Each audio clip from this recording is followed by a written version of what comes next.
안녕하세요. 이제 막 돌진한 딸아이를 키우고 있는 30대 여성입니다.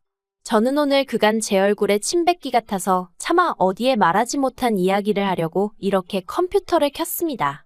알아보는 사람이 있을까봐 두렵기도 하고 걱정스럽기도 하지만 마지막으로 털어버린다는 심정으로 이렇게 몇 자 적어보게 되었네요. 두서가 없더라도 들어주시면 감사하겠습니다. 남편하고는 대학교에서 동아리 활동을 하다가 알게 되었습니다. 그리고 이후로는 서로 이따금씩 안부나 묻는 사이로만 지내다가 본격적으로 연애를 시작한 건 저희 둘 다 29살이 되었을 때였죠. 서로 알고 지낸 시간이 있다 보니 솔직히 처음엔 친구에서 애인 사이가 된다는 게 어색하기도 했지만 그래도 크게 부딪힐 일이 없어서 마음이 편한 것도 있었어요. 그리고 사실 남편이나 저나 상황이랄지 배경이랄지 좀 비슷한 구석이 있었거든요. 그래서 더 마음이 편했던 것 같기도 해요. 사실 남편이나 저나 둘 다 이혼 가정에서 자랐어요. 남편의 경우 남편 나이 6살 때 어머님 아버님이 이혼을 하셨고 이후로 어머님과는 거의 본 적도 없다고 들었습니다. 다시 만나게 된 게 저희 결혼 이야기 나오고 얼마 지나지 않아서였다니까 말다 했죠. 두 사람 사이에 딱히 기억이랄 것도 없고요. 참고로 아버님은 재혼 안 하시고 혼자 남편을 키우셨어요. 어머님은 아버님과 이혼 후 1년 만에 재혼하셨다가 10년 살고 또다시 이혼하셨다 들었습니다. 이후로는 본인 말씀으로 자유로운 영혼처럼 사셨다는데 이건 여담이지만 60도 넘으신 여사님 입에서 자유로운 영혼처럼 살았다는 건 무슨 뜻일까 하는 생각이 잠깐이지만 들었고 별로 좋게 들리진 않았어요. 아마 이미 이때 제가 어머님에 대해서 별로 좋은 감정이 아니었는지도 모르겠습니다. 내 남편의 어머니라곤 해도 내 남편을 키워주신 분은 아니라서 그랬는지 아니면 제 처지와 비슷해서 그랬는지도 모르겠어요. 저희 친정부모님은 제가 중학교 때 이혼을 하셨고 이후로 저는 친정어머니 손에서 자랐습니다. 그래도 저는 고생은 많이 안 했어요. 외가 쪽에 재산이 있어서 외조부모님이 친정어머니랑 저를 많이 챙겨주셨거든요. 그래도 친정어머니는 마음고생은 많이 하셨을 테지만요. 그리고 저 또한 남편처럼 친정아버지에 대한 기억이 별로 없어요. 이혼 후 친정어머니 말씀으로는 양육비는 한 1년 정도 보내다 말았고 이후로는 어디 가서 새살림이라도 차렸는지 아니면 죽었는지 소식을 전하지 않더랍니다. 친정어머니는 그런 친정아버지가 야속했지만 굳이 찾으려고 하진 않으셨대요. 아무튼 이런 배경이 비슷하다 보니 소위 서로 척하면 척하고 알아들었고 그게 너무 편하고 좋아서 결혼까지 결심했어요.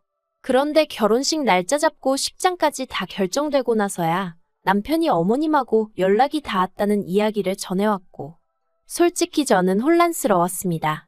저에겐 없을 줄 알았던 시어머니라는 존재가 생긴 것도 얼떨떨했고 남편도 그다지 기뻐 보이지 않았거든요. 그런데 더 황당한 건 어머님께서 저희 결혼식에 그것도 혼주석에 앉고 싶어 하신다는 사실이었어요.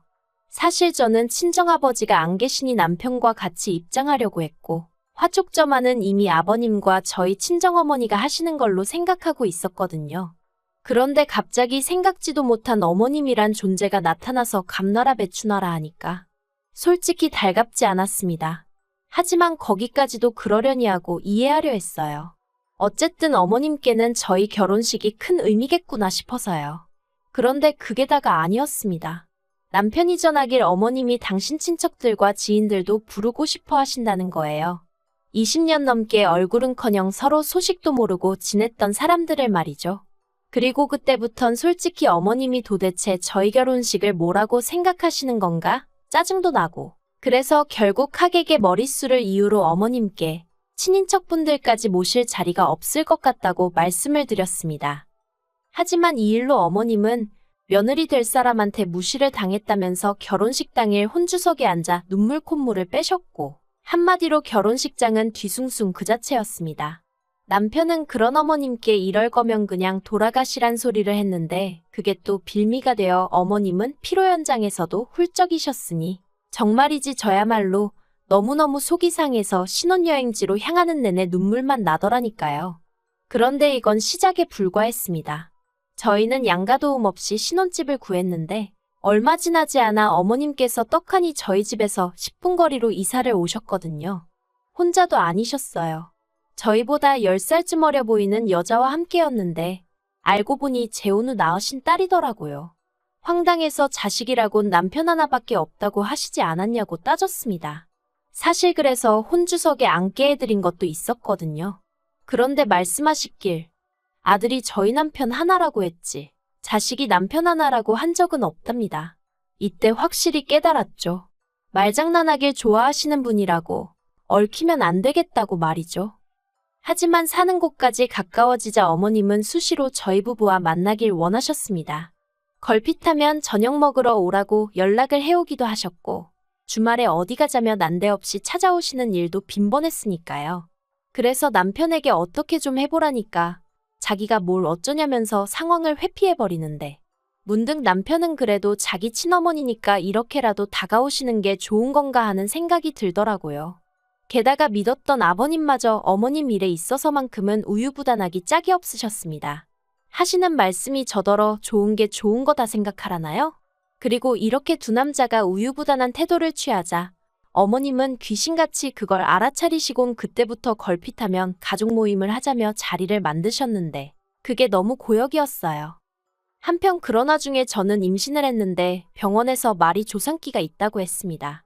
그래서 병원 생활도 많이 했고 나중에는 얼마나 주사를 많이 맞았는지 팔에서 멍이 가실 날이 없었죠.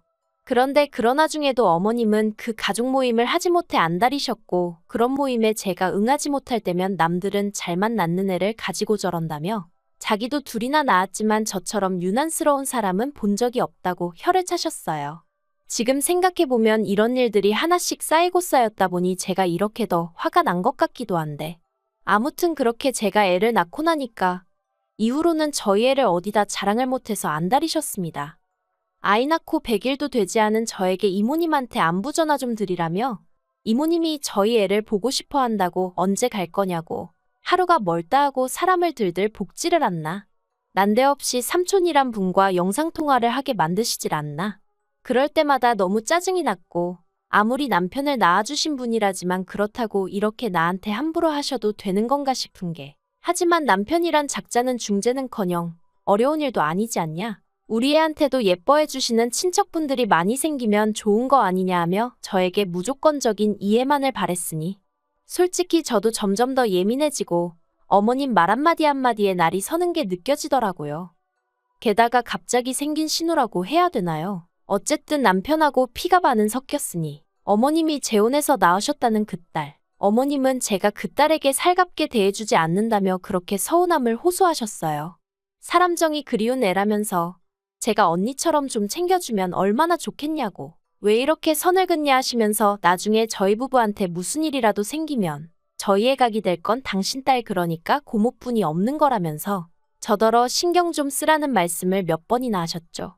뿐만 아니라 저희 집에만 오시면 제 옷이나 가방을 마음대로 들춰보시곤 이런 건 젊은 아가씨가 하는 거 아니냐며 뭐라도 하나 가져가실 궁리만 하시는 게 눈에 보였는데 그럴 때마다 아무리 어머님이라지만 음흉하다고 해야 할지 아무튼 가뜩이나 싫었는데 더더 싫어지더라니까요. 그러다 결정적으로 어머님하고 정리를 못했다간 내 결혼 생활이 파탄나겠구나 싶었던 일이 벌어진 건 올해 초였습니다. 어머님 생신이 다가오고 있었고요. 그런데 저희 어머님이 실제 생신하고 호적 생신하고 다르다고 하셨거든요. 할아버님이 호적 신고를 늦게 하셨다나요. 그래서 실제로는 2살 더 많으시고 그러니 환갑도 지나간 상황이었는데 다짜고짜 당신 환갑 때는 제대로 뭐 축하도 못 받고 지나갔다면서 법적으로 환갑인 올해 제대로 축하를 받고 싶다 하시더라고요. 그리고 이때만 하더라도 제가 어머님을 싫어하긴 했어도 환갑은 좀 특별한 날이니까 어디 좋은데 모시고 가서 식사라도 하고 바람이라도 쐬고 오자고 할까 하고 생각만 하고 있었어요. 그런데 어머님이 먼저 하시는 말씀이 당신 친구분들은 환갑 때 자식들이 여행 보내주더라면서 당신도 유럽 여행을 다녀오고 싶으시다 하셨습니다. 그리고는 당신이 다 알아보면 된다고 그냥 현찰로 1,000만 원만 보내라 하셨는데 황당하더라고요. 그래서 제가 남편에게 우리 그럴 돈 없는 거 알지 않냐고 어머님한테 잘 말씀드리라고 했죠. 그런데 이틀 뒤 주말이었는데 아침부터 어머님이 저희 집에 연락도 없이 오셨습니다. 애가 간신히 잠들었는데 어머님이 하도 현관문을 시끄럽게 두들기셔서 애는 잠에서 깨서 울어대고 너무너무 짜증이 났어요. 그래도 짜증을 억누르고 현관을 열었는데 어머님이 다짜고짜 저한테 삿대질을 하시면서 저더러 시애미를 무시해도 정도가 있는 거라며 저더러 시집 올 때 해온 게 뭐가 있냐입니다. 예단 하나 제대로 해왔냐고요. 예단이나마나 양가도움 일체 안 받고 한 결혼이었어요. 저라고 뭐 예물 하나 받은 거 없습니다. 그래도 저는 아버님 양복 한 벌은 맞춰드렸지만 전 정말 가락지 하나 받은 게 없어요. 결혼 반지도 저희 둘이 돈 합쳐서 샀으니까 서로 사줬다면 사준 거지 받았다는 표현은 지나치죠. 그런데 뜬금없이 어머님이 예단 타령을 하시니 얼마나 어이가 없던지. 하지만 어머님은 계속해서 원래 결혼할 때 며느리가 시애미한테 백 하나 밍크 한 벌 정도는 해주는 게 기본 아니냐. 그런데 넌 그것도 입 싹 닫고 넘어가 놓고 시애미 환갑이라 여행 좀 보내달라는데 그것도 못한다고 그러냐. 너 그럴 거면 내 아들하고 결혼해 했냐. 내 아들이 불쌍하다 하시는데 황당해서 기도 안 차더라니까요. 그런데 그 와중에 남편은 어머니 참으세요. 저희가 죄송해요. 진짜 저 사람이 미쳤나 싶었죠. 그리고 그렇게 한바탕 난리를 치고 어머님은 언제까지 돈 보내놔 한마디 남겨두신 채 당신 집으로 돌아가셨고 저는 남편한테 진짜 실망이라고 했습니다. 할 소리가 그거밖에 없었냐고 당신은 이게 말이 된다고 생각하냐고 따졌죠. 그랬더니 남편이 그간 못 받은 효도 받고 싶어 저러시는 모양이라며 자식된 도리에서 우리가 좀 이해해드리잡니다. 원래 나이 들면 애가 된다지 않냐면서. 다 늙은 어머님 이겨서 뭐 하겠냐고요. 그래서 제가 이제 와서 무슨 효도가 받고 싶으신 거냐고. 내가 차라리 아버님이 저렇게 나오시면 이해를 하겠지만 당신 크는 동안 코빼기도 안 비추셨다면서 이제 와서 뭘 바라시는 거냐고 화를 냈어요. 그랬더니 남편이 저더러 네가 왜 성질을 내냐입니다. 어머님이 자기를 안 키웠지 절 안 키운 거 아니지 않냐면서 화를 내도 자기가 내야지 왜 제가 내느냐고. 저더러 오바 좀 하지 말라나요. 순간 망치로 머리를 한 대 맞은 듯 했습니다. 저는 남편이 저고 제가 남편이란 마음으로 살았어요. 부부란 그런 거다 생각했으니까요. 그런데 남편이 먼저 너는 너 나는 나 하고 선을 딱 그어주니 허탈하기도 하고 허무하기도 하고. 하지만 이내 정신을 차렸습니다. 남편 뜻이 정 그렇다면 저야말로 더는 신경 쓸 필요가 없다는 뜻 아니겠어요? 그래서 남편더러 당신 말이 맞다고 당신 어머님인데 내가 왜 열불을 내느냐고. 앞으로 그러니까 당신 혼자 잘 챙겨드리라 했습니다. 나는 남이니까 손 떼겠다고요. 그런데 그리고 한 이틀 정도 지나서 남편에게 장문의 문자가 왔어요. 그때 말을 그렇게 해서 미안하다고 자기는 저랑 저희 애가 가장 소중한 애 어쩌네 하면서 말이죠. 솔직히 진짜 그 문자 받고 생각이 많아지더라고요. 진심일까 싶다가도 또 뭐 아쉬운 소리 할 게 남아서 저러나 싶기도 하고. 그래서 저도 그간 제 안에 쌓여있던 이야기를 다 해버렸어요. 어머님과 남편에게 왜 기분이 나빴는지랑 앞으로 바라는 바랑. 그랬더니 전화기 너머로 남편이 한숨을 푹 쉬더니 자기가 집에 가면 얘기하자고 하더라고요. 그런데 막상 집에 와서는 제 눈치만 살살 살피더니 기껏 한다는 말이 그래서 어머님 드리기로 한 1,000만 원은 어떻게 할지 생각해봤냐는데 진짜 욕이 절로 나오는 거예요. 그래서 1,000만 원이 아니라 당신이랑 이혼할지 말지 그 생각만 해봤다고 쏘아붙였습니다. 그리곤 이제 보니 역시나 당신 정신을 하나도 못 차린 것 같다고.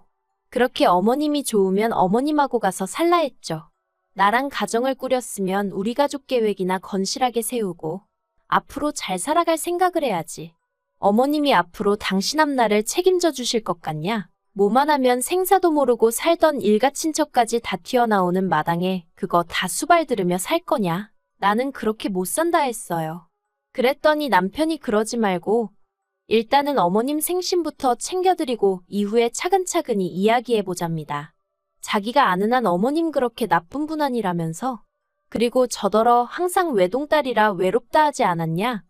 이제 신우도 생겼으니 좋지 않냐며? 무슨 상황이든 긍정적으로 보려는 노력을 좀 해보라나요?